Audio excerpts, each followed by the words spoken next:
Hello, my lovelies. We're back, and I'm getting ready for bed, but I wanted to do one tonight because I have a little energy. It's going to be the end of an era tonight. We're going to finish this book, hopefully, and then hopefully move on to a better one because this one's stressing me out. But first, I'm going to do my hair and then put my nighttime stuff on. I also brushed my teeth, but I forgot that I have a Route 44, so I'm going to be drinking that as my libation so I don't choke out during this video.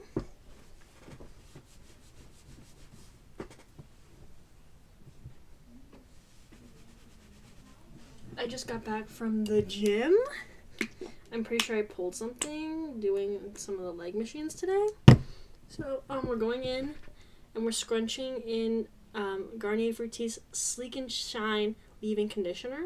This is I use this every single time I shower. It's just a good leave-in.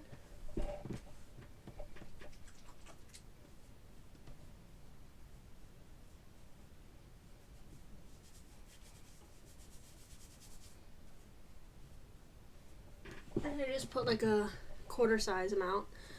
And then I do something different each time throughout the week, depending on what I have planned for what day of the week. Since today's a Thursday, I'm just going to go in with my Marc Anthony Strictly Curl Styling Foam. Just because I'm going to sleep on it. It's just going to hold a little bit better. And I don't have anywhere to go tomorrow because I work virtually. So I'm going to scrunch it in upside down.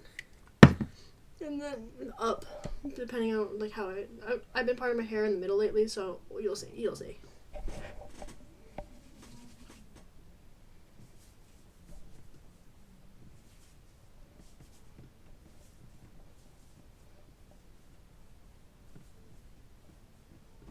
So I will be honest, this one I have to be more careful with, just because it does kind of hold it like gel for some reason. So sometimes I put too much. It makes my hair look greasy and hard. So I've been trying to be better about not putting as much.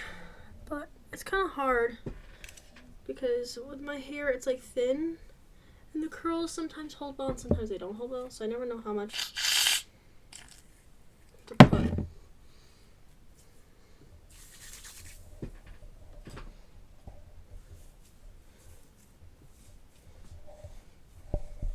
I always put so much in my front and never in the back.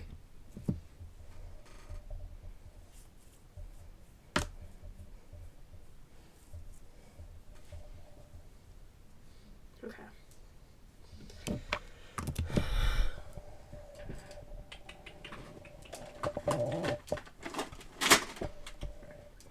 Spray my hands with a little bit of water because that stuff makes my hands sticky for some reason. Why do I feel like you're so at a weird angle? Hold on, I'll also fix you guys. So how's your guys' week's been? Mine has been torture, especially work. It's just been, it's been a lot. Let's just hope I do this and you guys don't fucking, there we go. One book less. I don't know guys, why my hair is being so dramatic.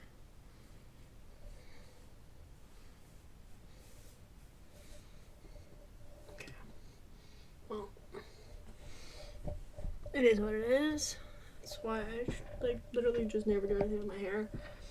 So this is a $73 skincare cream dermatologist prescribed, and it's doing nothing. Look at my skin. Not any better. I'm supposed to use it twice a day. I do, because I always follow what I'm supposed to, especially with stuff like this, because I'm hoping it'll just magically actually work for once in my life. Does it? No, not really. But we persist, but so do the horrors. But anyways, so I'm using that, $73. I also have another one that I use as a spot kind of corrector. Guess how much it was? Because my insurance is, I haven't been deductible, so apparently they're not covering any of my medications right now. Yeah, any of my medications. Guess how much? I'm guessing you thought something crazy would be like 100, 180, $782. $782 for a skin cream. Yep. So then I asked her while I was there also, because I don't have any good like nighttime face lotions. I've been using this one, but it's like very thin, and I feel like it wasn't doing anything. So she recommended, because I use the Roche-Posay face wash, so she recommended this Cicablast Balm, but she said to use it only at night because it's like, it leaves like a very white cast, and it's like very thick. But I've been going through pretty fast, so $30 for that. Yeah, I know. $100 and just my nighttime routine. Like, be so fucking for real. And it doesn't even last long. Like, I just put a really lot on my skin, but because it's like a balm and it's so tough, it doesn't really spread far. Like, you know, usually like a little goes a long way, not with this stuff. It takes a lot to get your whole face. Basically 2 pumps for the whole face. See? I've also been being really good about putting sunscreen on every day. And I'll tell you why after I finish rubbing this freaking molasses into my skin. Oh, also did I mention that I went to the gym? Did I pull something? Probably. We did the leg machines like this. I wasn't even doing that much of weight. Just crazy, I guess. What are you waiting for? Something amazing, I guess. Crap. Takes 30 years to wipe it. Okay. So I bought this, the Cetaphil Sheer Mineral Face Liquid Sunscreen. It's like drops, and I do a few drops, and then I put my moisturizer in the morning in with it, and I mix it, and then I put it all over my face. I will say I have seen the difference, I will say, in the sense of, like, usually, like, I'll get really bad, like, sunspots. Also, my skin is so bad. It hurts, like, really bad, I'll be honest.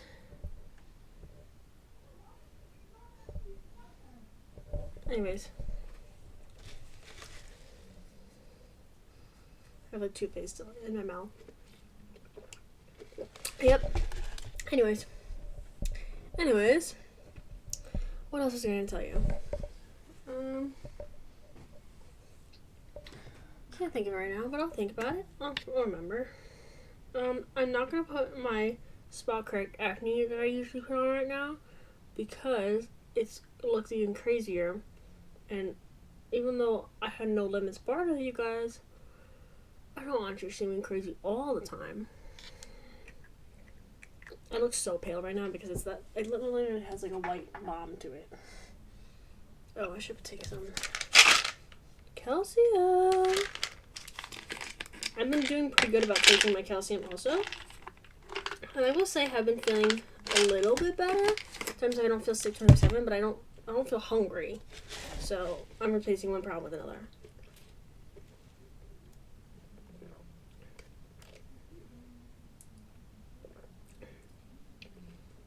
I've also been taking these vitamins for supports digestive health and regularity. I don't feel like it's been helping, but I have been having a lot of like stomach issues. Like you guys know, my stomach's always fucked and like in pain and not doing great, but I'm trying to be healthier. I've been eating really healthy for work. I've been eating an apple and carrots and sometimes a sandwich. And that's it. And sometimes a sweet treat. And like I'll have snacks throughout the day sometimes if I'm like really hungry, which I'm usually not, but it'll be like cashews or like these rice cake things that have like a little bit of drizzle of chocolate on it. Or like granola bars or something. Who am I? And I don't eat dinner, so that's all I eat all day. Skinny queen. I have a wedding this weekend. I'm going to with my friend Allie. Don't know the people getting married. It's crazy, I know. But you know me. It's for the plot.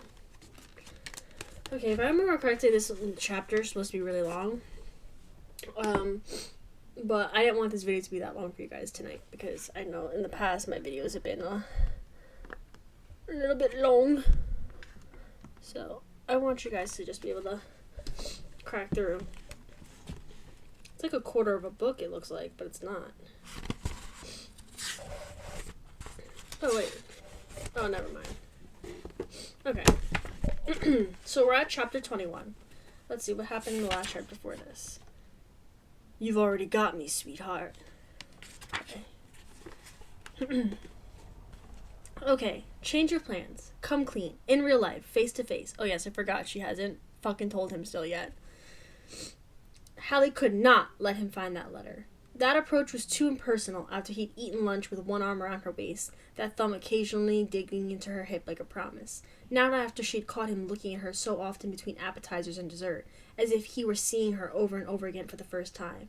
Not when they were kissing against the front door of her cottage, her keys having clattered to the ground 5 minutes earlier, neither of them making a move to pick them up. His knuckles had traced her cheekbones as if they were made of porcelain. When they broke for air and locked eyes, they were in their very own solar system, the real world light years away. His hard frame pressed her against the door securely, his hands familiarizing themselves with her breasts and hips and even knees.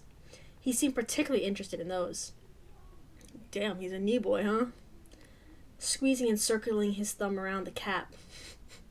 Okay, no, he really loves her knees, like, actually.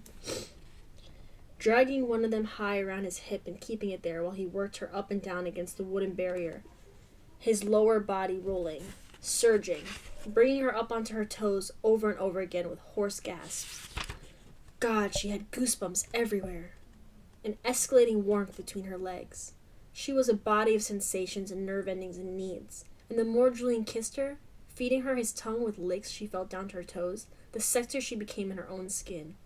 How could she feel anything but incredibly desirable when every reverent scrap of his fingertips on her waist made her breast feel fuller, more tempting?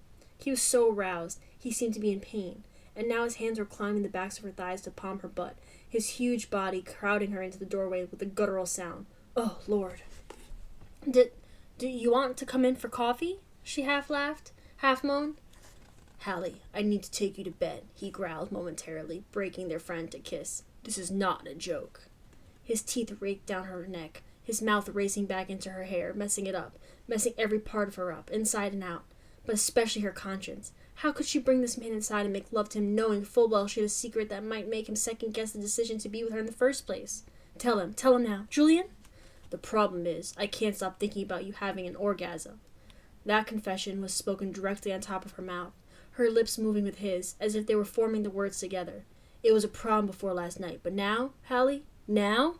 His fingers moved between her thighs, massaging her through the thin material of her panties, pulling the undergarment down hastily to the tops of her thighs and rubbing slowly, right there, with the heel of his hand.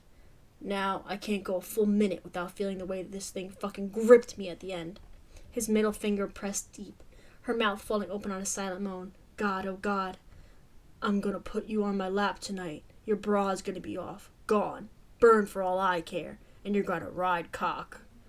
Another finger joined the first, pumping in and out slowly, her breathy whimpers caught by the nip of his lips.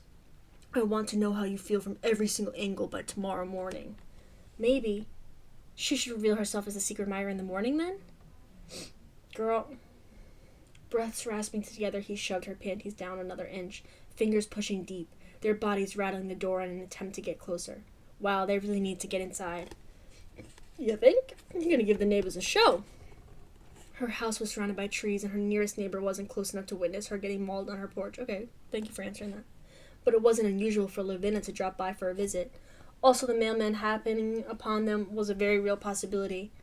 Inside, she sobbed when his teeth sunk into her earlobe. Yes. He stooped down to pick up her keys, shoving one of them into the lock, cursing, picking another one, and then finally they were stumbling into the dark of the cottage, the dogs going absolutely nuts at their heels, their barks happy at first, before turning sort of outraged over being ignored. Hold on, Julian said, drawing back and reaching into his pocket. He took out a balled-up napkin and unfolded it, revealing pieces of steak he hadn't finished at lunch. Here, boys. I'm sorry. Either two things. One, he went to lunch, didn't finish his steak, which steak at lunch I just feel like is weird to begin with.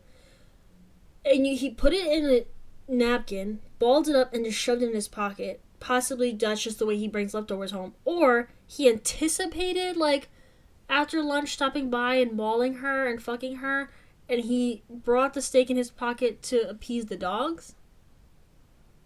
Either way, both of those are very odd things to do. He's an odd boy. Hallie blinked as he laid down the strips of beef on the floor, replaced the napkin in his pocket. He put the dirty napkin back in his pocket? The steak juicy napkin? I fear that can be thrown out, King. It can't be reused. And capped her hand once again. Did you plan that doggy bag diversion? Yes. Oh my god, so he purposely did this. This is odd. Yes, believe me, I wanted to finish the whole steak. So King just eat the whole steak. Like, what? I have to... Hold on. I have something on my nose.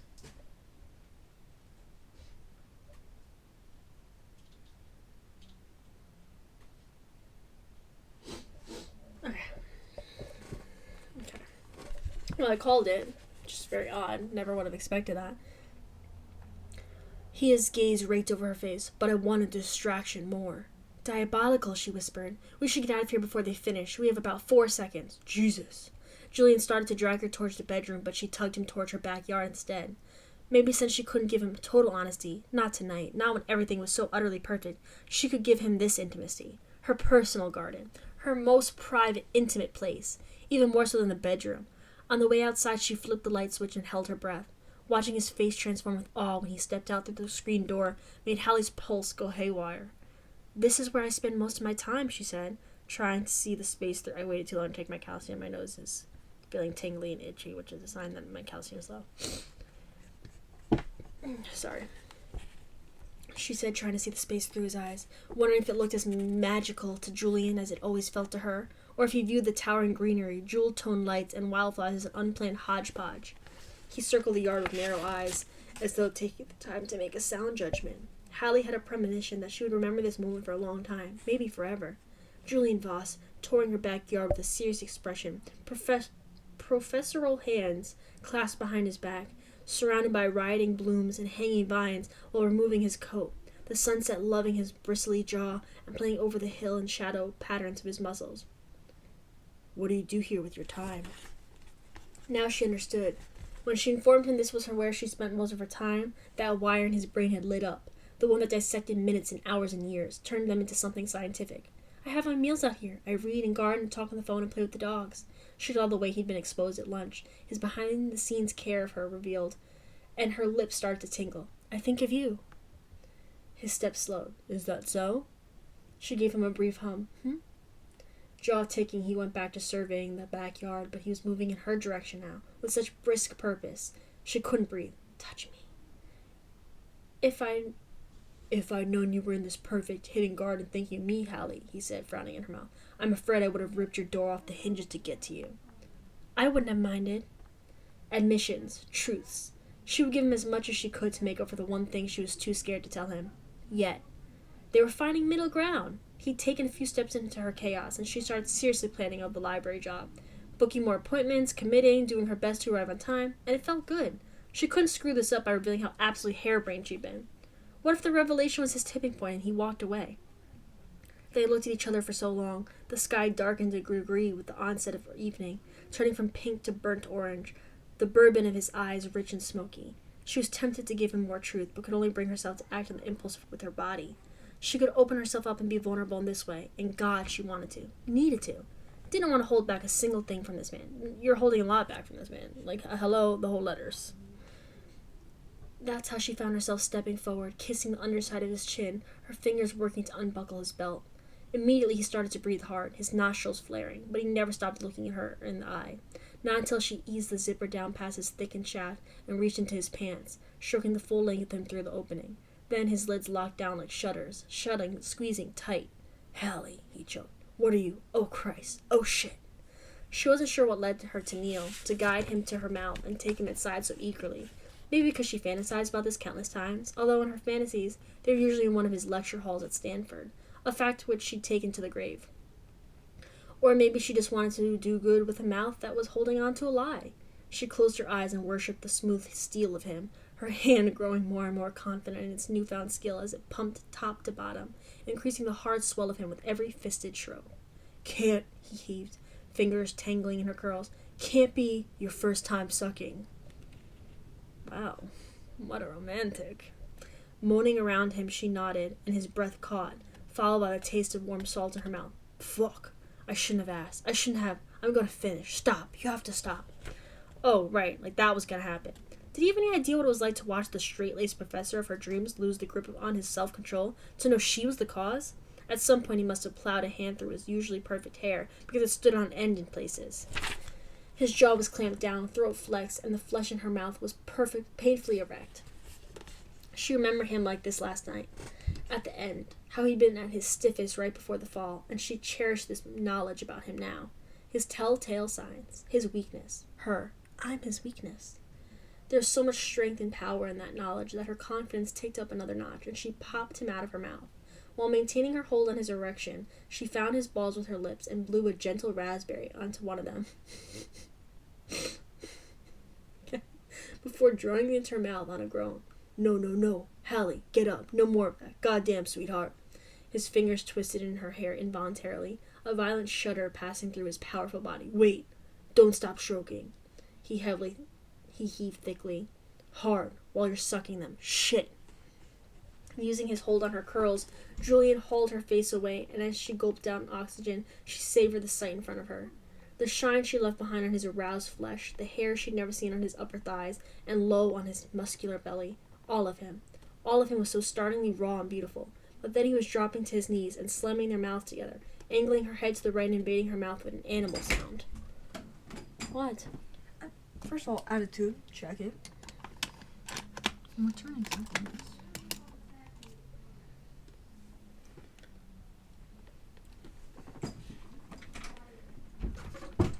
Lust inundated Hallie, burning and wild, and she kissed him back, distantly aware of Julian searching for something in his wallet. Protection.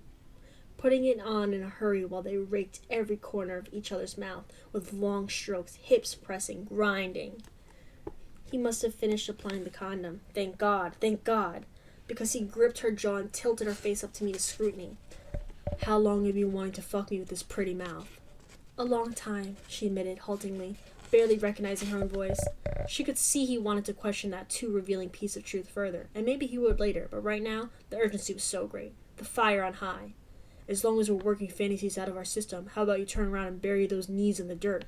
Lord, oh Lord, yes! As soon as the words slipped out of her mouth, the next move was taken out of her hands. Julian turned her around and used his big body to press her forward. Slide them around, he panted in her ear. Get them filthy. What is this man's weird obsession with knees? Like, clearly it's not all joints, it's just knees. Is it the knobby aspect? Like, what? He really likes the caps, too. Kneecaps. If we're being serious. I don't know. Okay. I can't take this seriously. Like, can't be real life. Like, Hallie's eyes nearly crossed, her heart beating so fast and furious she could feel it in her throat. Never in her life had she felt as sexy as she did while twisting her knees down into the garden soil. Julian's mouth raking up and down her neck, encouraging her with groans, his hands working the dress up her thighs. Are you ready to show me this body, Hallie? His voice was a scrape of flint. All of it? Knowing she wouldn't be able to speak above a wheeze, she nodded vigorously. No, I need the words. He palmed her backside through the dress, his hand dragging up her spine to tangle in her hair, drawing her head back in a way that made her feel utterly and welcomingly possessed. I need you to say, Julian, get me naked. Look at every hot inch of me. Do you, Julian? Do you need her to say that exact line? It's very interesting. Wow, so sexy. The ground spun in front of her face, her inner thigh muscles turning to the consistency of microwave butter, the slow slicking of liquid heat making it uncomfortable to be wearing underwear at all. Just say it. Julian, get me naked. Look at every hot inch of me. That's my girl, he praised, jerking the panties down to her knees, then off, tossed away. Bent forward on hands and knees, she battled to breathe through the rough lowering of her dress zipper, the soft material being stripped down her body, over her right arm, then left, the entire thing sent in the direction of her panties. Oh God. Nothing but a bra left. And did it even matter at this point? She was bent over, knees covered in dirt, wearing nothing but moonlight, and nothing, not a single thing, was left to his imagination. Jesus, Hallie. In one deft movement, he shucked her bra and dropped his clothed chest down onto her bare back, his hands sliding up her ribcage to take firm hold of her breasts. You have no idea how gorgeous you are, do you? I'm stalling right now. I'm stalling because I know as soon as I put it in, I'm gonna come. You're so fucking beautiful. I can't deal with how tight you are on top of everything else. God, this ass! The last part was said through clenched teeth, followed by a shaky exhale in her ear. You're gonna get so comfortable with me looking and touching and tasting every part of your naked body that you'll learn to bend over with your butt in the air just like this and ask me to eat it whole. I just feel like we should keep note that this is the man that loves knees. This is the man that was like, she's too wild, she's too chaotic for me. Like, I need stability, I need rigidity. And now all of a sudden he wants her butt in the air all the time, so she can ask if he'll eat it whole. With that, he thrust into her from behind, and she screamed behind her teeth at the perfection of it. How he filled and stretched her. How the blast of sensation chased away the lingering soreness from her first time. And then there was nothing save the way he groaned in her ear, thrusting into her slowly at first. Then with more and more force, the expensive material of his shirt rasping up and down her back. You like it? Oh, sorry. You like that? Yes. He collected... You like me shoving my dick in you real fucking quick and we haven't done anything else yet? You like that? This man. Wow. Are we sure it's not his first time? So weird. He collected her hips in a bruising grip, straightening in his kneeling position, and seemed to indulge himself for several sweaty moments. He's already sweaty? They just started. Pounding into her quickly, hard enough that the heels of her hands slid forward in the grass, her knees burrowing deeper into the earth. Oh, he'll love that. She could feel the willpower it took for him to slow down, the way he bit off a frustrated sound and dug his fingertips into her waist, easing his thrust into deep grinds that made lights twinkle in front of her eyes, her intimate muscles seizing around him like an omen, welcoming him, wetting her each time, a throb escalating the deep recesses of her womanhood. His tongue licked up her spine, his fingers dropping down between her legs, pressing and rubbing right where she needed it. And she wanted to tell him faster, but her vocal cords seemed to have been rendered useless, so she reached for his hand instead and moved it to the right rhythm. He hummed into his next lick of her back and kept the pace she'd asked for, and his grateful acceptance of her expressed needs turned her on more than anything. So much that she couldn't stand the compulsion to reward him with pulsing contractions of her inner walls, one after the other, until he gave a strangled yell and drove deeper, faster, with rough smacks of his lap against her backside. Look at that fucking shake, he growled through his teeth. God, I love it. Whatever self-consciousness of her body or her flaws that remained had already fled, and now beauty and exhilaration and boldness bloomed where it had been once. I want to see you shirtless, she panted, positive he wasn't going to hear her, but the confession blew out of her nonetheless. Where did that come from? She sounded almost irritated. What's that, Hallie? He said into her neck, never ceasing the rough forward momentum of his hips. Shirtless? Why are you like this? You jogged through town shirtless today in front of people, and I mean, I haven't even seen you that way, and... He slowed to a stop, and without his movements inside of her, she could marvel over how truly large and hard he was, how much space he occupied. Are you... He labored to breathe. You're not jealous. I think I'm a little jealous, she muttered haltingly. A heavy beat passed, full with the sound of crickets and mountain breeze and short, punctuated breaths. Then, with a pained grunt, he pulled out of Hallie and rolled over her onto her back, where she had a front row seat to his disbelief. But he didn't question her. He didn't tell her she was nuts or debate how she should be feeling. Instead, he just found her mouth with his own, winding their tongues together while unbuttoning his dress shirt. He tugged it off hastily, ripping the remaining buttons free, sending them arcing into the grass. She kissed him with her glazed eyes open, watching all of it, seeing how tightly he closed his own while devastating her with the skilled journey of his tongue deep and smooth. Then he was shirtless, looming above her in the moonlight, with a heaving chest. Wow, and oh wow. She expected the lean lines of a runner's body, and there was definition where she thought to find it, but in between, the roundness of muscle and man and flesh was incredible. Human. His natural body type was not that of a runner. No, the huskiness, the thickness shone through regardless of his strict regimen.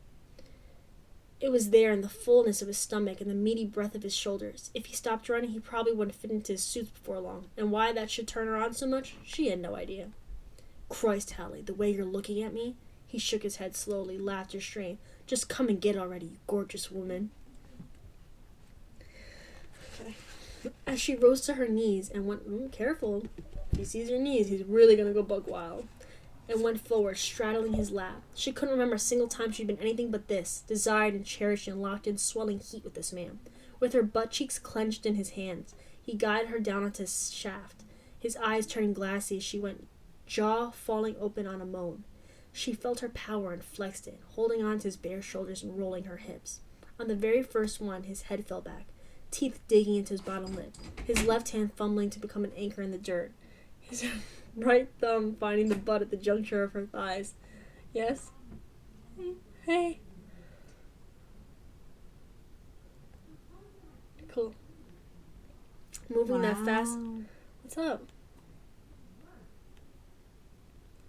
What's up? I have nothing to say. It's okay. Thank you for my dinner. You're welcome.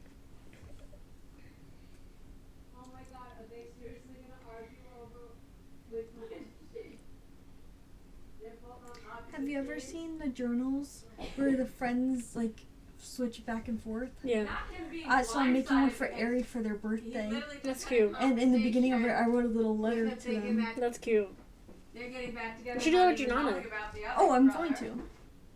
I'm not gonna do it with Bina because it's not her type of thing. But also, you Yeah, could just go see You have her. to know what type of friends they are. Bina would go. I don't know how nuts. to write. No, she loves writing Oh, so she just doesn't want to write to fan you. fiction. Uh, Unless she's gonna write gay smut to me. well, she could do like a Tina Belcher. No, so true. She said that she wants to get a tattoo on her chest, and she said I go on. Who's getting a Oh. Did you get that for free? Yeah, I did. Who's getting Oh, a no. tattoo Oh. on their chest? Are you Well, an technically.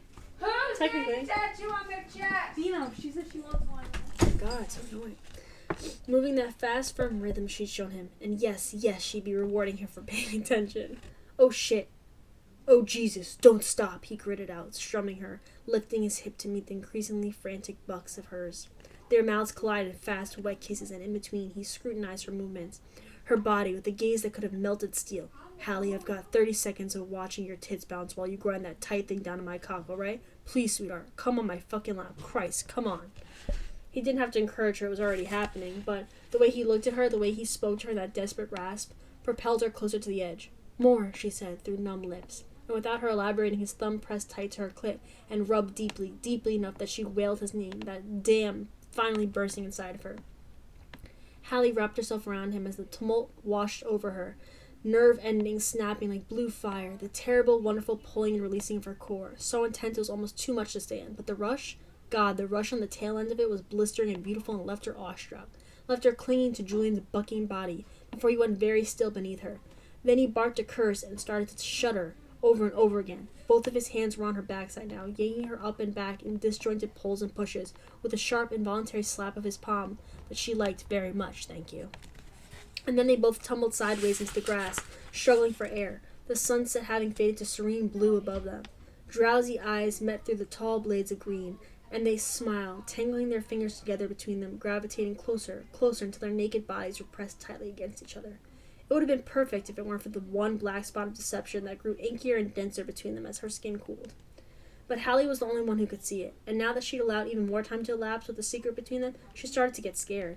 What if he stopped looking at her like a goddess, and more like a girl who wrote intoxicated love letters in the back of an Uber? Maybe they just needed a little more time to establish their relation. Girl! Now you're just being dumb. Like, be so fucking... How many times are you gonna say, oh, I'm gonna tell him, oh, like, what happened to tomorrow? Or what did she say? In the morning? A little more time to establish their relationship, to prove it could last before she threw a new test into its path. The longer you go without telling him, the longer you're lying to him, and the worse it's gonna be. Yes, that had to be for the best, didn't it? She'd take back the confession letter and tell him later, once they were more solid. However long it took to gain the courage, she would tell him. Later that night when they were asleep in her bed, Julian's arm curled around her waist. She carefully slipped free of his embrace, left a pile of treats for the dogs, and slipped out into the night. Okay, well, she's crazy. But we already knew that. But, like now you're dragging it on. Like, this is ridiculous. Like, what the hell? attacked? Okay. Chapter 22. 22. Julian woke up in stages, which was unusual for him. Normally, his alarm sounded and he went from a dead sleep to fully awake. Already on the clock, mentally prepared to dig into his schedule. For the last couple of weeks, he'd woken up praying he could adhere to some semblance of structure, though he'd started to find it hopeless these past few days. Now, in Hallie's bed, he regained consciousness, totally devoid of any motivation to do anything but lie there in her warmth, in this room that smelled like flowers and detergent and dogs and sex. Because yes, he'd gotten painfully hard watching her go through her nighttime routine of putting on lotions and short, silky pajamas and blowing kisses to the dogs. The mattress had creaked for another half hour before they fell into an exhausted spooning position, her amazing butt tucked into his lap like it was made for him. Thank Christ he'd pulled his head out his ass before doing something stupid, like going back to Stanford and leaving Hallie behind in St. Helena. He loved teaching, a lot. He would look into sporadic guest speaking engagements, and truth be told, he was even more eager to lecture about the meaning of time now that he had a new perspective. Before, he had been concerned with passing on information, facts. Now he wondered if he might make a difference in the lives of the students who came to listen to him. Maybe he could prevent them from making the same mistakes as him, taking for granted that the important things in his life would still be there when he was ready. More time would never yield itself unless he made it. It didn't even require as much effort as he thought to picture himself here in St. Helena, using his time to make his mother's days easier. His father might not be happy about it, but Dalton wasn't here. Julian was prepared to embrace the sense of ownership of the land that bore his name. His sister's future remained to be unseen, but he could help there too, when she was ready to ask for it. Then there was Hallie. His heart woke up in his chest, firing so suddenly he sucked in a breath. Automatically his hand smoothed across to her side of the bed, hoping for curls or skin, that smooth skin of hers that made him feel like sandpaper, roughing up and reddening her, leaving imprints of fingertips and teeth behind. He'd catalog the damage right now. Kiss every mark he'd left behind. His eyes open, head turning. No Hallie at all. No blonde curls on her big, fluffy yellow pillow. Where was she? He sat up and listened, heard nothing except the dog snoring in the various places around the bedroom. Todd had taken edge of the bed honors, while the other two were sprawled on the dog beds in the corner. Other than that, there was no audible movement in the cottage. No lights on either. Maybe she'd gone in the en-suite bathroom and left the light off so she wouldn't wake him. Hallie? Julian called, annoyed by the finger of the cold that traced up the back of his neck. There was no reason to be worried or alarmed. It's not like she disappeared into thin air. Still, when there was no response from the other side of the bathroom door, he threw off the covers, his feet already carrying him across the angled area rug. He checked in the bathroom just to be sure, then left the bedroom with added purpose in his step. Kitchen or backyard? She'd been in one of those two places. They didn't discuss her sleeping habits, but didn't it stand to reason that Hallie's should be irregular? A fond smile curved his mouth. Had her off-the-wall, unscheduled lifestyle really annoyed him before? Because now the challenge of pinning her down excited the shit out of him. Like he said yesterday afternoon, she could show up late as long as she kept showing up. Period. Right about now, he liked the idea of carrying Hallie to bed and showing her there was no set schedule in terms of when he needed her. It was all the time, every minute of every day. Where the hell was she, though? Among Us. Of what? Tape. Do you have tape? No, somebody took it from my room. We have a theft. Yeah, probably you. No. Yes. Goodbye. Where a whale is little Miss Hallie. The living room sat eerily silent. The other, smaller bathroom empty. No one in the kitchen. No sign of anyone having passed through to get a drink of water or fix a snack. And the lights were off in the backyard. He went to check anyway, opening the glass double doors and doing a turn around the unoccupied garden. Hallie? She gone out? He turned on the light to check his watch before remembering it was on the nightstand. Glancing back over his shoulder towards the kitchen, he spied the time on the microwave. 2:40 a.m. She left the house at 2:40 a.m.? There was no reasonable explanation for that. Not even for Hallie. People didn't go on walks in the middle of the night, and if she did, she would have taken the dogs, right? Nothing in town was open. Not even the bars. She had a friend, Lavinia? But he had no phone number for her, and anyway, regardless of where she'd gone or with whom, why wouldn't she wake him up? What the fuck was going on? She couldn't have been taken against her will somehow, right? Yeah, in this small little vineyard town, she was kidnapped. The idea of that was ludicrous. Was she a sleepwalker and failed to tell him? What was that sound? He listened for several long seconds before realizing it was his own wheezing.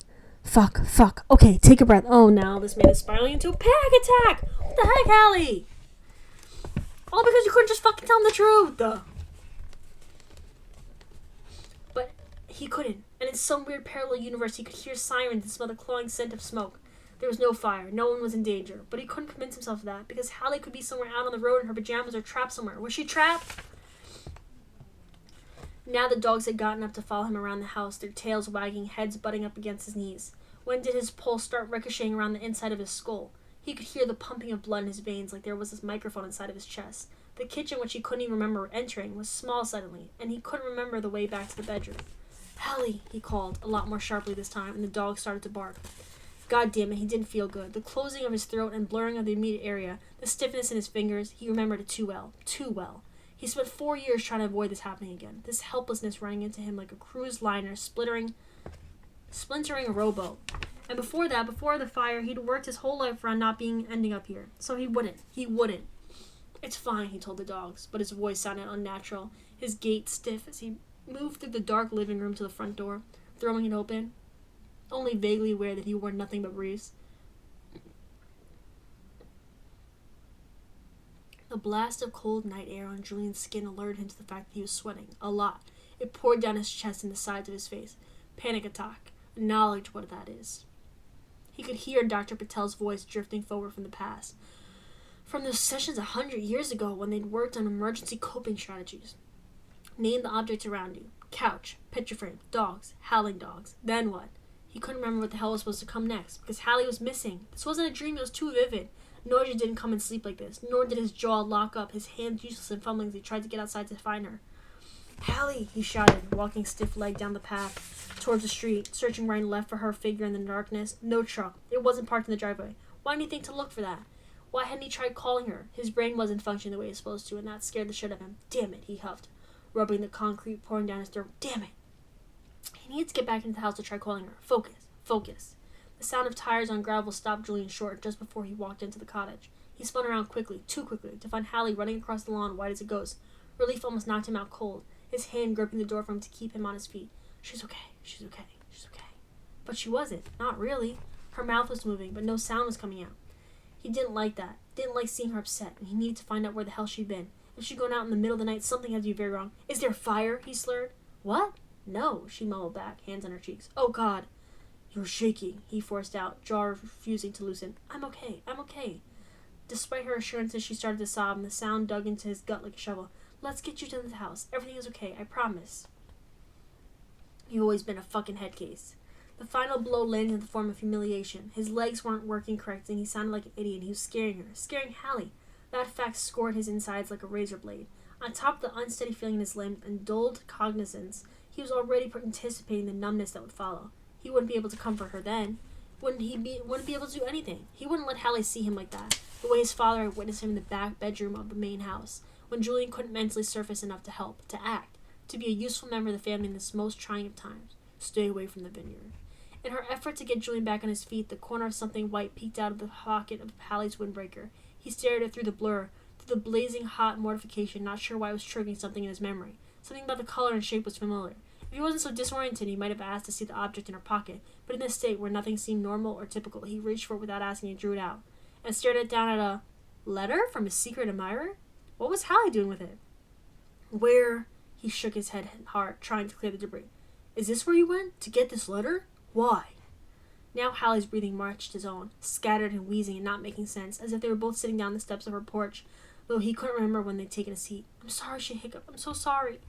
The truth hit him like the spray from an ice-cold hose. Hallie had left in the middle of the night to get this letter, which meant she'd known it was there, and didn't want him to find it. Didn't want him to read the contents because she already knew they were there. With a swallow stuck in his throat, Julian tore open the envelope and read the letter, his concentration returning to him in that moment like the blunt swing of a bat. It was hard to decide that moment how he felt. I pictured you as the Myra the whole time, he said, sounding foggy, words running together. Should have listened to my gut, I guess. Hallie reared back, stricken. He tried to reach out and stroke her face, but his arm wouldn't lift. Was he angry? No, not exactly. He really didn't know how to be angry with this woman. Was it humanly? Was it humanly possible to be anything but grateful that she'd returned his feelings so strongly that she'd written letters to him? Grateful that she'd found a way to reach him when he'd had his head up his ass? No, despite the fact that she lied, he'd honestly be a fool to be mad about this. Their connection, however it came about, was a gift.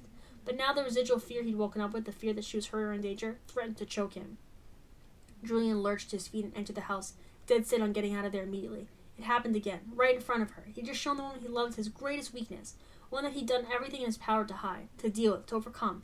And if he had to look at her sympathy for another second, he was gonna die. Oh, Julian, ever the dramatic queen.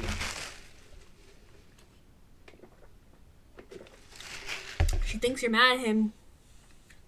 She thinks you're mad at her, dumbass. Walking away and stomping around the house. She doesn't think anything about your panic attack, bro. Julian, can you please stop walking away from me? Say something, please.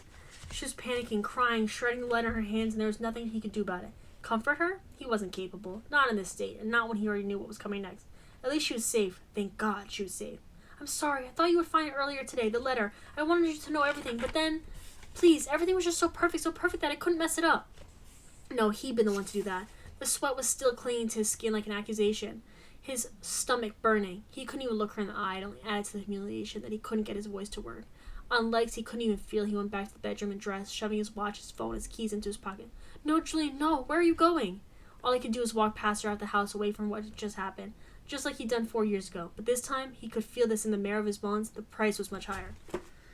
So they're both stupid. So she thinks he's mad at her because of the letter. So she thinks she fucked up and ruined everything. And he thinks he fucked up and ruined everything because she'll never see him the same because of a panic attack. So they're having two very different experiences right now. They're both dumbasses. And guys, what do you know? This could have been avoided. Who thought that? Oh, all of us probably. Alright, that was chapter 22. Why do I keep wanting to come to 2? This is chapter 23. I can't remember. I think this is the last one, and there's one more after this. There's one more after this. Okay, let's see. Is there an epilogue? Let's find out. Damn. No. Okay. Chapter 23. Hallie walked down one of the residential blocks adjacent to Grapevine Way, hoping once again to avoid seeing, well, anyone really, even Lavinia and Lorna. Talking and smiling like a normal person only made her feel fraudulent and exhausted. 2 weeks had passed since she came home and found Julian in her front yard looking like death. How long was she going to be dazed and sick to her stomach? When would the hole in her chest suture itself closed? She was beginning to think the answer was indefinitely. Recovering from the consequences of being reckless and irresponsible didn't seem like an option. She'd be living with the reverberations of that night for a long time. Maybe forever. At least as long as she'd be living with a broken heart. If she could go back in time and just be honest with Julian instead of sneaking off in the middle of the night like a moron, she would jump inside a time machine and buckle up. Girl, you had so many fucking opportunities. You knew this was gonna fucking happen. I mean, it's not happening because of why you thought, but still. Also, 2 weeks, he's being so dramatic. Like, you guys are grown. Also, this is how you guys had issues in the first place. Like, you're not learning.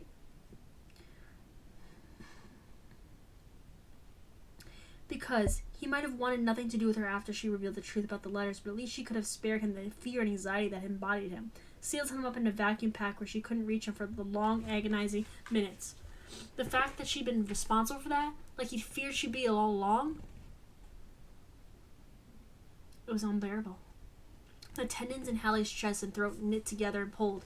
Her body had been maneuvering in all sorts of new, torturous ways for the last 2 weeks. Food made her queasy, but she forced herself to eat anyway because the emptiness inside of her was already winning, and she couldn't give it another victory by withholding sustenance. All day long she walked around feeling sick, her skin hot and cold at the same time. She was too embarrassed and guilty and regretful to face her own reflection in the mirror. And she totally deserved this. Okay, she's also being so dramatic on herself. Like, yes, she did wrong, but like, you didn't kill somebody. Chill. She also like didn't lie about anything like so like this whole secret admirer thing. I was like, even isn't that big a deal? Like, it's not like she like told somebody his secrets or something. Like, they talked about like, and the letters didn't even say anything crazy in them. Like, they weren't even that deep.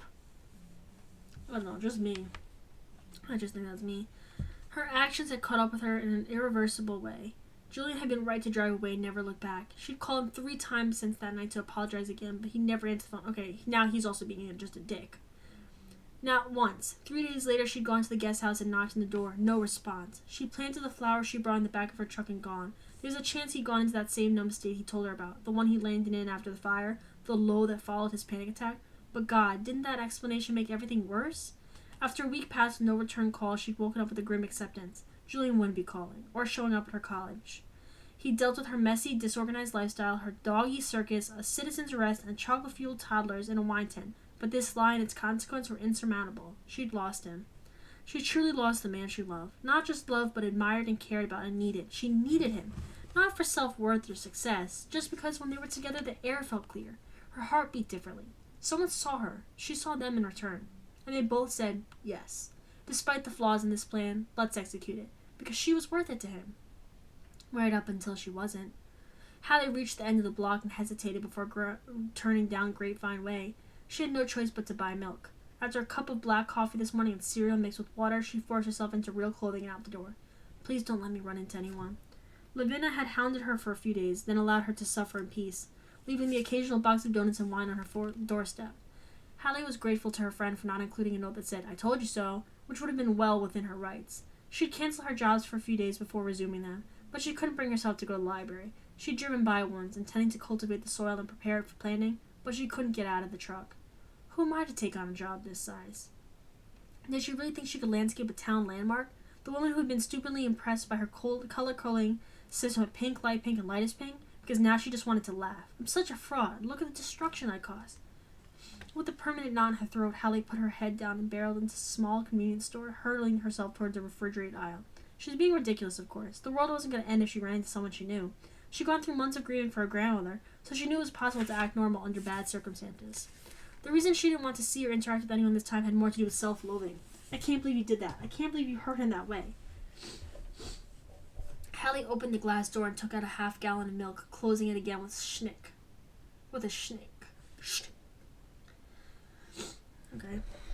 Weird. Like, all of a sudden we're now having action word. She moved back up. It literally says she moved back up the aisle as quickly as she'd come, doubling back once to snag an unplanned jar of peanut butter.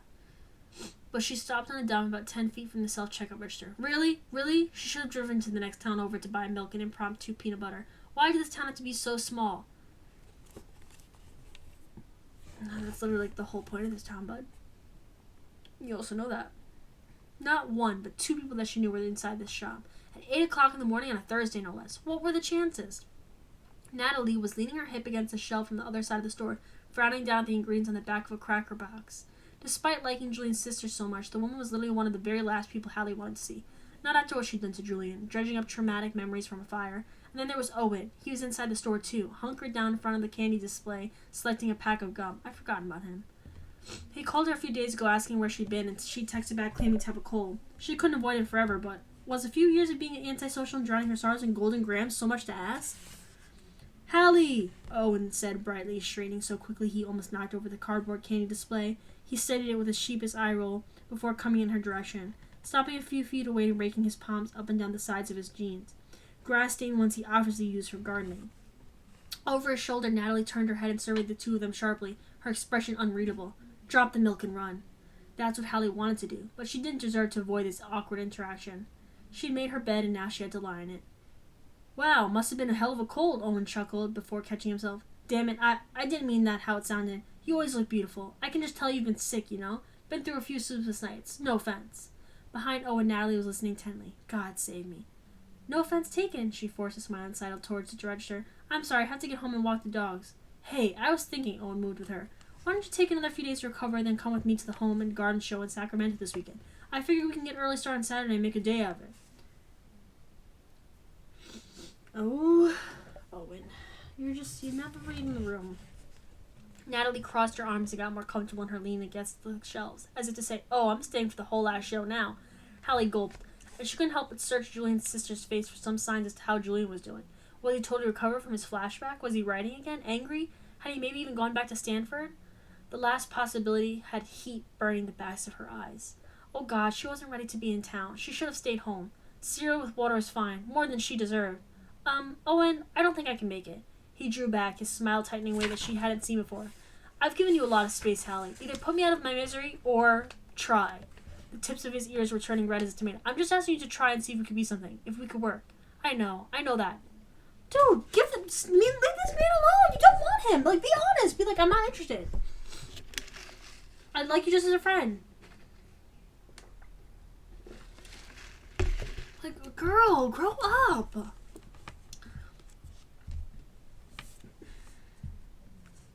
Hallie was sweating under the fluorescent lights, black coffee burning laps around her stomach. Natalie, arms still crossed, was tapping a finger against her opposite elbow with shadows in her eyes. How many people had Hallie affected with her impulsiveness? First, her grandmother had rearranged her priorities to help manage Hallie's. Lavinia had been dragged along into her nonsense, although she did seem to enjoy the mayhem on occasion, even if she disapproved. Hallie's clients were always exasperated with her lack of reliability. She somehow managed to convince Julian that she was worth all the trouble she caused, but she blew even that, lost him, lost the man who made her heart tick correctly, and now she stood staring back at Owen. Here she was, once again presented with the consequences of acting on impulse, avoiding plans and sowing discontent, instead of just definitively saying, I'm not interested in the beginning. She couldn't do this for the rest of her life. I'll go with you. What, you're literally saying that you know you should do better and be more clear, and you're not.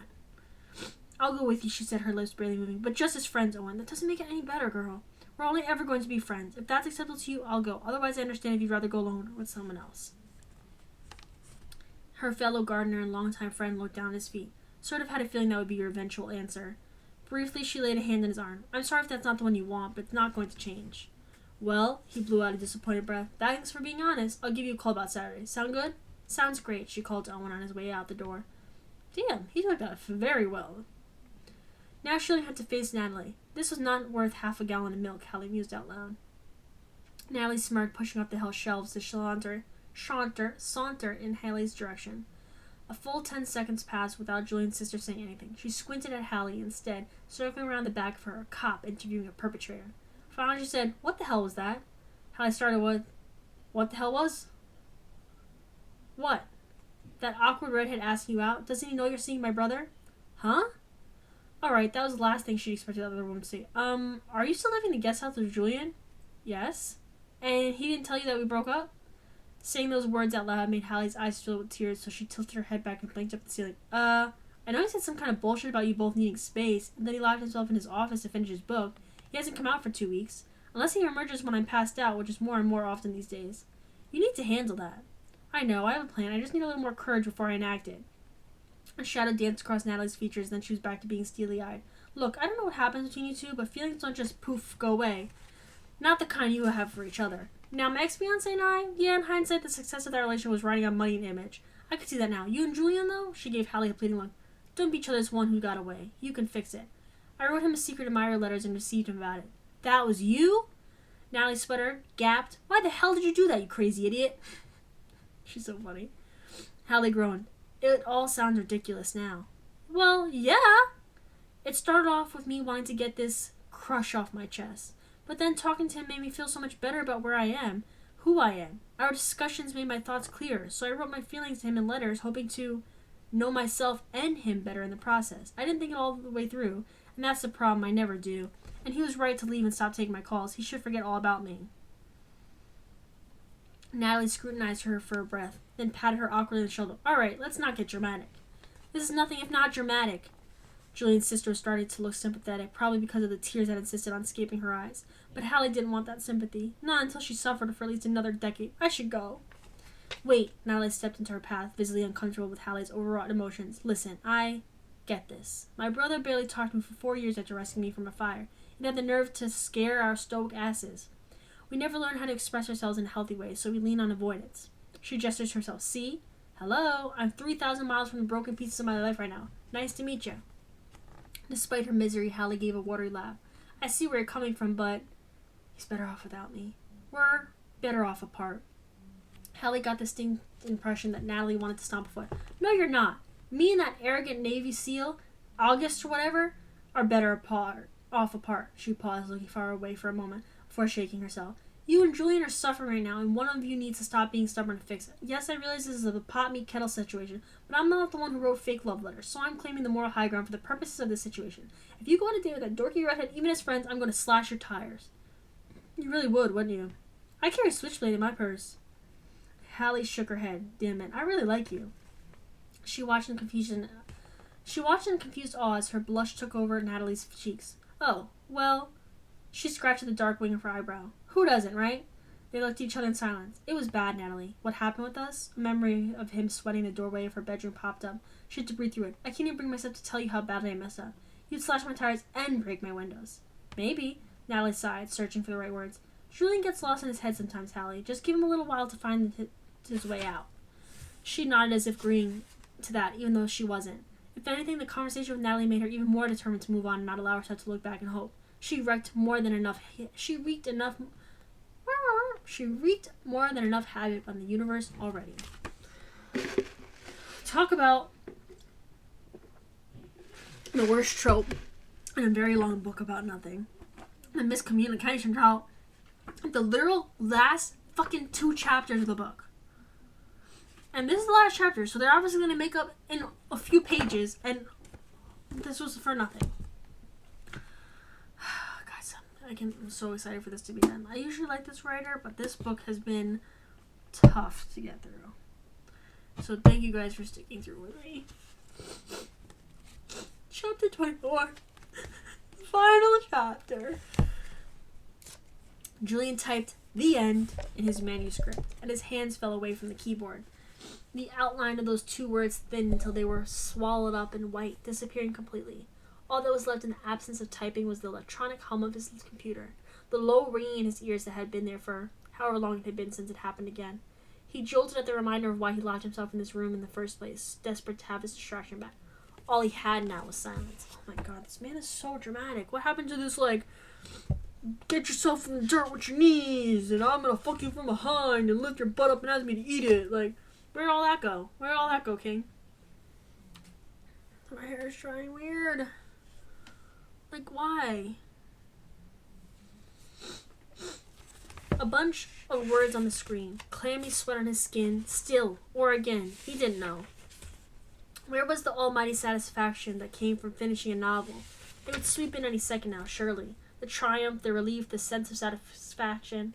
He'd been chasing those things needing them, requiring something to be louder than the noise in his head. But there was nothing. There was nothing but his stiff joints and aching molars and bloodshot eyes, and that was fucking unacceptable. He cleared his throat, but a hoarse sound came out instead. He dug his fingertips into his eye sockets. Jesus, it hurt to lift his arms, his joints sore from being locked up so tight. He probably hadn't noticed because none of it could compete with the spikes raking through his insides. It was so much worse now that he'd stopped typing. The light on his desk had gone out, God knows when. The blinds were pulled down tight, but he could see around the edges that it was bright out. Okay. Birds were chirping and dust motes. Dust motes? M-O-T-E-S. Dust motes danced in the slivers of light that he hadn't managed to keep out. Dread weighed down his shoulders so severely that they were beginning to protest the strain, and he knew why. He knew what he was dreading, but as soon as he acknowledged it, the final stage of numbness would wear off. So he fought to keep that final veil from lifting, fought against the outline of her head and the sound of her voice with clenched teeth and every drop of willpower he had. Julian's hand shot out unexpectedly and sent the wireless keyboard flying across the room. He'd just finished a book. Wasn't something supposed to happen now? Wasn't there supposed to be more than an empty room and still air and the cursor that was still blinking? Wexler had done exactly what he was supposed to do. He'd braved the elements, he'd fought the enemy, solved the riddles left by his comrades from the past, and triumphed, returned the artifact to its rightful owner. Now the hero stood in a valley looking out, and there was no fulfillment, only emptiness. Wexler was alone. He was alone, and he was flawless. He didn't have a single thing wrong with him. Apart from being briefly captured by his rival, he made no mistakes. Not one throughout the entire book. He'd been rigorous and brave and uncompromising, and Julian found that he could not care less that Wexler had won. Of course the protagonist without a single bad characteristic won in the end. He hadn't stumbled once, hadn't questioned himself or had been doubted, hadn't recognized his own shortcomings and done anything to fix them. He just won. Wasn't that the dream? Didn't people want to read about someone they aspired to be? Julian did, normally. But the end left him feeling totally empty. Julian had been writing the man he wanted to be, a brave man. But there was no satisfaction in winning without the losses that came first. There was no bravery when victory was a given. A hero with serious flaws and even weaknesses could still be a hero. A person could only be brave if failing was a possibility. And that night of the fire, did he fail? He always thought, yes. Yes, I let myself get overwhelmed. I let the screws tighten until my exterior cracked. In reality, though, he was still here. He'd come back. The people he'd loved were safe. Time marched on, he would do it all over again, even knowing the outcome. He'd run into the fire knowing the anxiety would crush him afterward, and maybe Maybe Wexler needed some of that. Fear of failing, fear of weaknesses. Didn't that only make being strong more rewarding? The screen of his computer faded to black from inactivity, and Julian surged to his feet, noting the time on the clock. 7:40 in the morning. He would sleep until noon, shower until 10, after 12. Why? Why schedule himself so ruthlessly? It didn't seem as necessary as it had before. Nothing seemed necessary except for his focus drifted, and he found himself walking down the front steps of his house. He moved without conscious thought, knowing on some level he's moving toward the garden, but not being really sure why, not until he stood in front of it. The absolute masterpiece of it. The air was sucked straight out of his lungs. She'd finished the garden. It was a riot of color just like her. It was wild and joyful and without structure, but standing back as he was, it made sense. Blooms filled spaces and locked together like joints. They reached for the sky in some spots, crawling on the ground in others, creating a pattern that he hadn't been able to detect until now, when it was finished work. The journey hadn't been pretty, but the result was fucking spectacular. Like this garden, she was chaos, but she was good. And he'd known this. He'd reached for her with both hands and asked to keep her, mayhem and all, but he hadn't accepted his own flaws yet. He'd recognized hers as beautiful while believing his were still hideous, and that's where he'd gone wrong. He hadn't been fully ready for her, not when he couldn't accept his own imperfections, and realized those imperfections were what made victory worthwhile. And she was the victory. Hallie. Her name in his head tore away that final layer of numbness, and as he'd known it would, the panic ripped through him like a knife. The sound of her voice begging him not to leave, the soft but persistent pull of her hands on his elbow, the letter, the words from her letter. The kind of person who wants to be better and sees their own faults is someone I want to spend time with. They'll compliment mine if we want it bad enough. Not really seeing the ground in front of him, he lurched toward the house, and then he started to run. Car keys. He just needs to get his car keys. Christ, he needs to see her now. I'm sorry I lied to you. I hope I haven't ruined everything. Because while I thought I was in love with his high school Julian, I didn't know him. I know the man, though. And now I understand the difference between love and infatuation. I felt for both for you. 15 years apart. Please forgive me, I'm trying to change. They didn't even talk about her letter. She had a crush on him in high school? He wanted every detail. He wanted to know everything. He wanted to laugh about it with her in a magical little garden and make up for being a stupid teenager, not knowing her and loving her for 15 years. Where the fuck had his head been for 15 years? His mind was wide open now, free of the imprisonment of minutes and hours. They were nothing if he didn't spend them with her, and that's all he knew. Natalie emerged from her bedroom as he ran by, eye mask pushed up on her forehead. Julian, you're out? Where are my keys? He pointed at the console table that ran between the living room and the kitchen. If he didn't see Hallie smile immediately, he was going to split down the fucking middle. They're right there. They were there. Now they're in my purse. I returned my rental and I've been driving your car for weeks. Weeks? Clamp around his windpipe head. What are you talking about? You've been writing nonstop for 2.5 weeks. You showered once or twice, ate a sandwich every once in a while, slept here and there. I stayed out of your way so I didn't interrupt your, air quotes, process. But I'm handing over the keys until you clean yourself up. But I'm not handing over the keys until you clean yourself up. I believe the scientific term for your condition is nasty. Julian only half heard everything Natalie said after 2.5 weeks. 2.5 weeks? No, not again. Please tell me if I didn't do this again. There were foggy memories of leaving the office, falling numbly into bed, watching thought through the grit in his eyes as he hands prepared food. Words appearing on the screen. It was a blur, but he couldn't possibly have been away from Hallie that long. He wouldn't survive it. You have barely survived it. His body was in horrible pain from being in a sitting position too long, but the cavernous chest was the worst pain of all. It stretched wider and wider now as he realized all the important conversations that were never had, the forgiveness he'd never given, the time he wasted on a book that had been on the wrong trajectory since the beginning, when he could have been with her. Take a shower before you go see her. I can't. 2.5 weeks. Natalie yawned, reaching into her room for her purse and dropping it outside the door. Yeah, and you might want to catch her before she leaves for the home and garden show with a redhead. They're just friends, but I still don't think he's deleting his wedding playlist anytime soon. Fair enough, Natalie, fair enough. His intestines just sort of melted into his socks. This was peak misery. How he felt didn't mean jack shit right now, though. He'd walked down on Hallie while she was crying, too bogged down in his own self-disgust that he neglected to take care of her.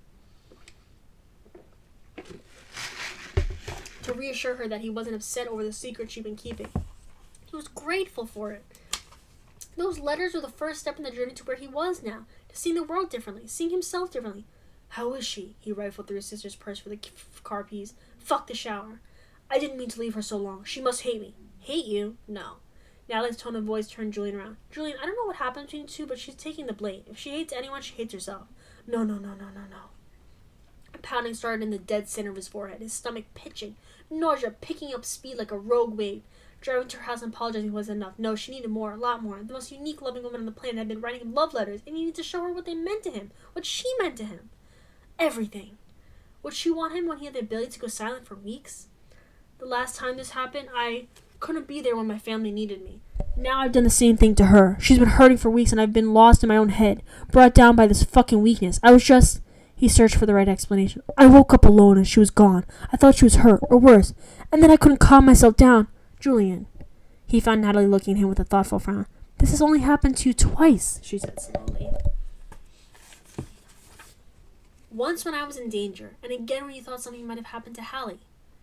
All he could think about now was getting to her, holding her. I don't follow. Natalie didn't speak right away, her eyes turning steadily. Damn. You're a protector, a solver of problems. Always have been, since we were kids. If your supposed weakness is caring too much about the people you love, to the point of panic, then that is a strength. Not a weakness. It's just one that needs to be managed correctly. His sister's words finally broke through. Was she right? Did the worst of his panic stem from the people he loved being in danger? This is a grown man, correct? All this book tells me is men need therapy. Men should start from day one in therapy and have to work their way out of it. And usually I say jail, but in this case, therapy. Like, he can't be serious. When I check out like this, I leave everyone to pick up the pieces alone. I couldn't help the damage control for the fire. I've left Hallie for 2.5 weeks. My God. I don't have a way to solve that part, Julian, but there is a way to cope with it. I know there is. She tilted her head slightly, her expression sympathetic and unnecessary. Maybe it's time to stop trying to do that on your own. Yeah, his voice is raw. Okay, I know you're right. As soon as he didn't feel like dying from being away from his girl so long, he made the calls. He scheduled the necessary appointments to get healthier, for himself, for everyone. But right now, none of that was happening without Hallie being healed first. Natalie, please, I need your help. Hallie sat in her backyard, leaning up against the fence, surrounded by dozing dogs. She had a sketchpad in her lap, a pencil still rolling back and forth where it had been fallen from her fingers. She finished it. The idea of her library garden was complete, and it was glorious. A plan that didn't necessarily look like one. A Hallie-style buffet of sunflowers and dogwood and native wildflowers. Shaded benches and water babbling over stones and a swing hanging from the oak tree. It was a plan Rebecca would have been proud of. Hallie was proud of it too. Weird how the worst scenarios coming true could pull everything into perspective. She'd been thriving on distractions and disorder so that she wouldn't have to decide who to be. But the truth was, she'd already been the exact right person. She just needed to stop waving and shouting and listen. Feel. Center herself in the now, in the stillness and sunshine. She was a survivor. A friend. Someone who brought the color in unconventional ways, but tried her best. She had a broken heart in more ways than one. She was still standing, and that made her strong. She was stronger than she ever knew possible. A car horn blared from the front yard. Hallie's nose wrinkled. Who was that? Owen had stood her up via text this morning, claiming a work emergency. Anyway, it was late afternoon now, and they'd missed the whole home and garden show. The horn went off again, and the dogs all got up at once, howling at the sky and trotting in circles. Okay, guys, Hallie used to the fence, to stand on legs that were half asleep from sitting too long. No need to get worked up. Hallie pattered through the house on bare feet, moving aside a curtain in front of the window to determine who was causing the ruckus. Lavinia? Her best friend spied her peeking through the curtains and rolled down the passenger side window. Get in, loser! Oh, sorry, she's gonna... Get in, loser? No, that was bad. Sketchpad still in hand, Hallie unlocked the front door of her house and went down the path, accompanied by 3 very harried... Harried?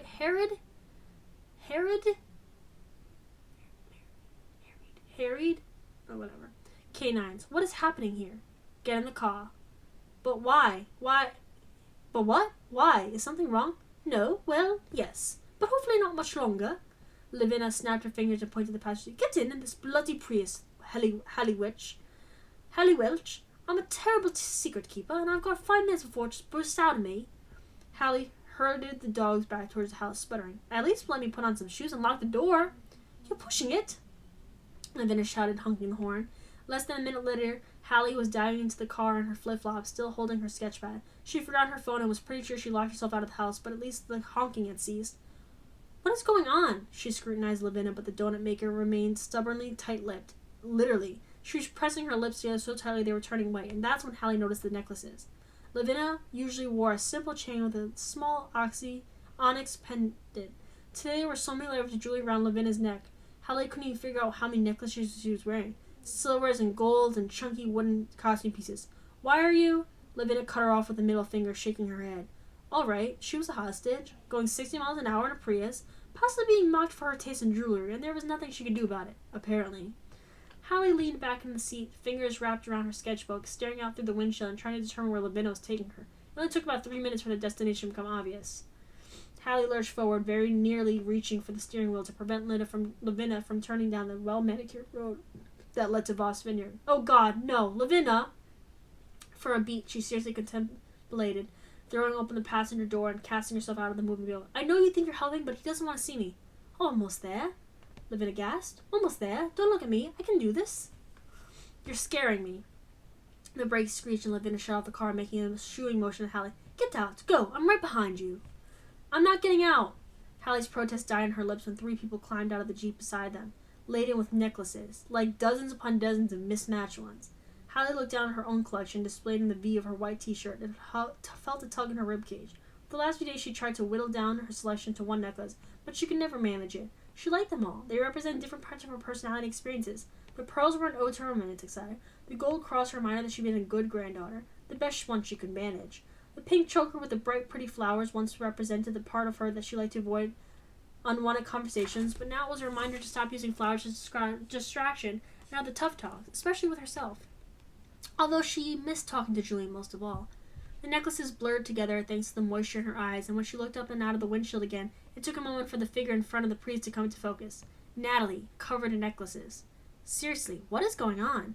Lavina got out of the Prius and lit a cigarette. She's in the mood to be stubborn. You get one side, I'll take the other.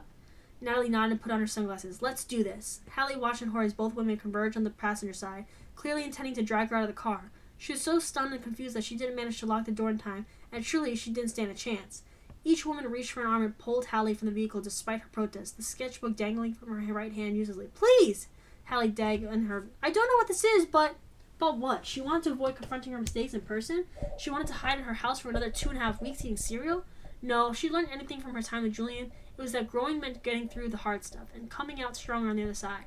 The sketchpad was proof she could confront her fears and tackle things she never thought herself capable of. She could do this, too. Whenever this was. Hallie stopped struggling and walked between Natalie and Lavina like a normal person without avoidance issues.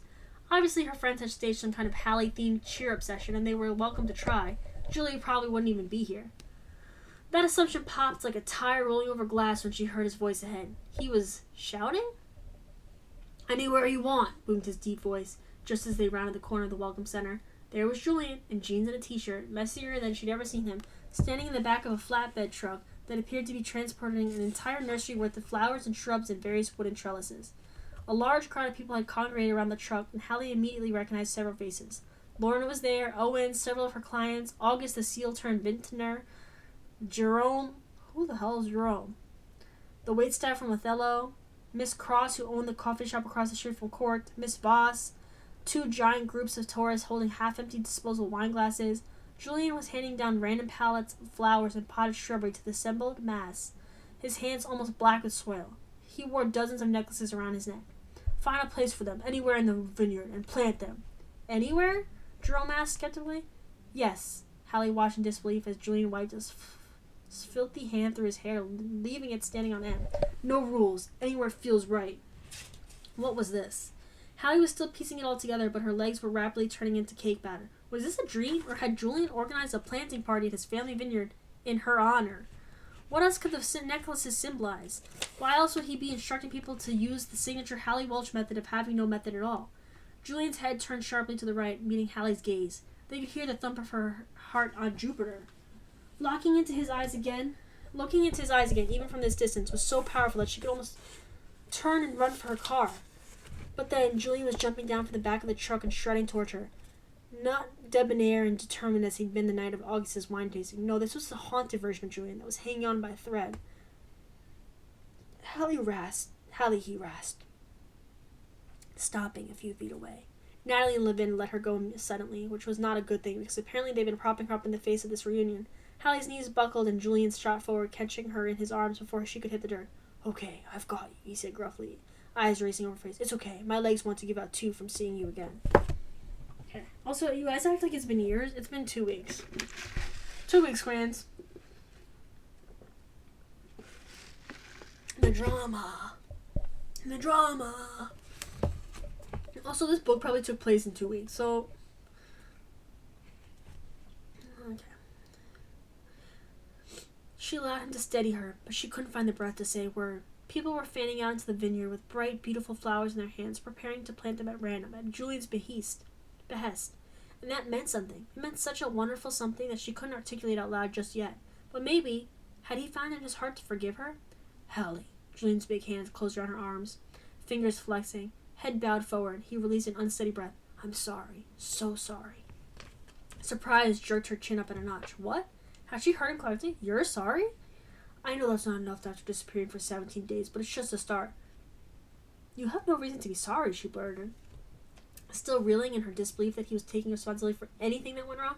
I'm sorry, Julian. I lied by admission. I let you believe you were running back to someone else when I had every opportunity to be truthful. I pushed you into feeling a way you never wanted to feel again because I couldn't help making a mess. Like always, and I wouldn't let you claim responsibility for any of it.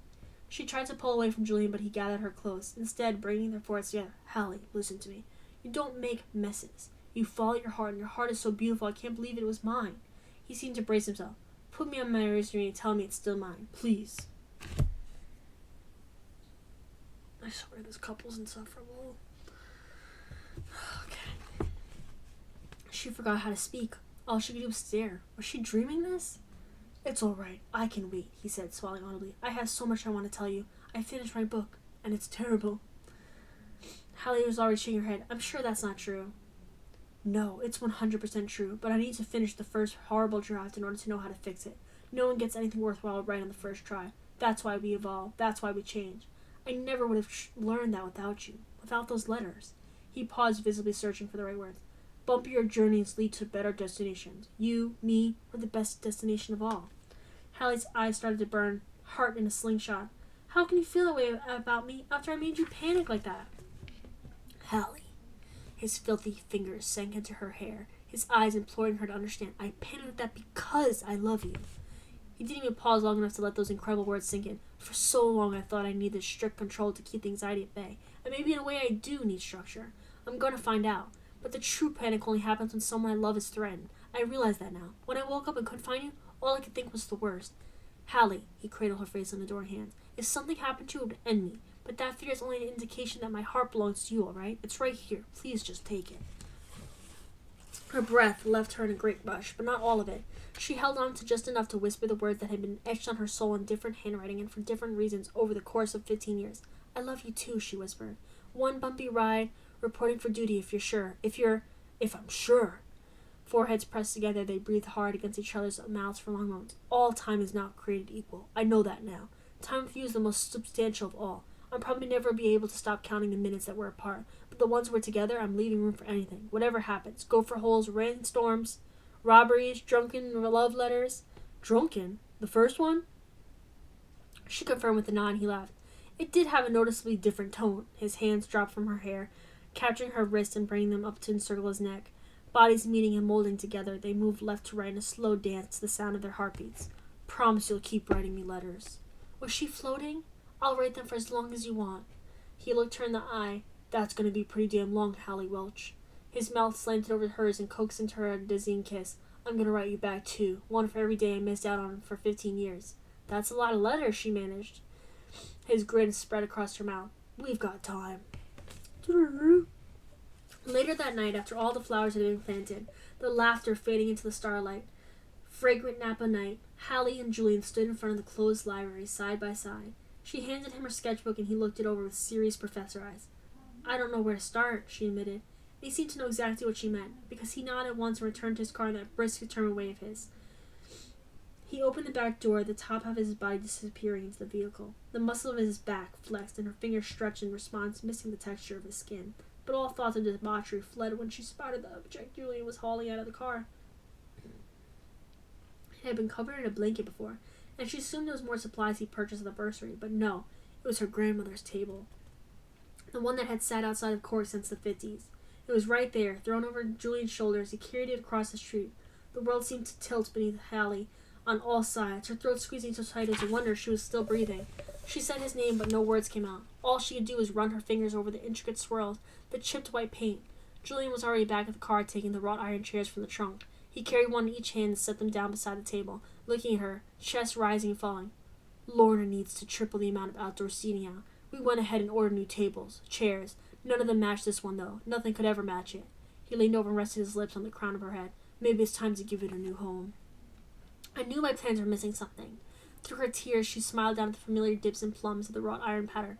I knew that piece of her. You brought me the heart. His arms encircled her, wrapping her in warmth. I'd have brought you mine, but I already gave you the whole damn thing, Hallie. After the day he planned at the winery, she assumed her own heart was fully healed. But there must have been one missing component, because the final stitch threaded into place now, and it beat like a lion's. Who could have anything less than a fiercely functioning heart when there was someone in the world who would do this for her? Julian held out his hand, and they walked into the library courtyard together. They stayed late into the evening, getting messy in the dirt, planting flowers and smiling at each other in the moonlight, because their journey was only getting started. The end. Oh, guys, we did it. We did it. We survived this. Fuck-ass book. I'm going to put in my Goodreads and everything. How many stars should we give it, guys? I'm going to be honest, I'm going to give it 2. I'm going to give it 2. This was rough. This was rough to get through. God.